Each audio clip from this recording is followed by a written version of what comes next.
Жарандар мамлекеттик камсыздандыруу уюмуна милдеттүү жана ыктыярдуу түрдөгү камсыздандыруунун төлөмүн Кыргыз почтасы ачак акционердик коомунун бардык кеңселеринен төлөм жүргүзүү каралды. Кайсыл ыңгайлуу болсо кабыл алууга даярбыз. Бүгүнкү күндө көбүнчө М-банк аркылуу төлөмдөр жүргүзүлүп келет калктын өзүнүн тандоосу деп ойлойм. Ыңгайлаштырылган бул жолу элдик камсыздандыруу полистерин төлөөсүндөгү кезек күтүп отурбастан кардар үчүн ыңгайлуулук жаралган. Азыркы учурда жылдан жылга мынакей камсыздандыруу элдерге да түшүндүрүү иштери жакшы жүргүзүлүп, мынакей өлкө башчыбыз өзү баш болуп азыр камсыздандырууну алдыга жылдырып атабыз просто. Себеп дегенде бул 2025-жылдан баштап уже өткөндө кабинет министринин төрагасы деле айтты.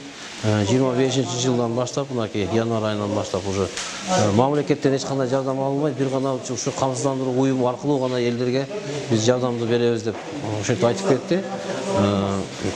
Азыр мынакей жылдан жылга күндөн күнгө мисалы үчүн камсыздандырууга элдердин саны дагы өткөнгө уже көбөйүп баштады. Эки тараптын келишиминде көрсөтүлгөн кызматтардын сапатын жакшыртуу үчүн жаңы технологияларды киргизүү да каралган.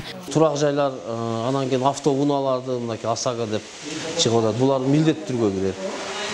Ыктыярдуу түрүнө мисалы үчүн ошол эле ыктыярдуу өздөрүнүн мүлктөрүн ыктыярдуу жасаса болот. Камсыздандыруу жаатында жыл улап бир катар өзгөрүүлөр орун алган. Бул көңүл буруулар кооптуулуктан коопсуздукка багыт жана келечекке кам көрүү болуп саналат. Баршынай Жанзакова, Чыңгыз Абдыкадыров, Жалал Абад шаары.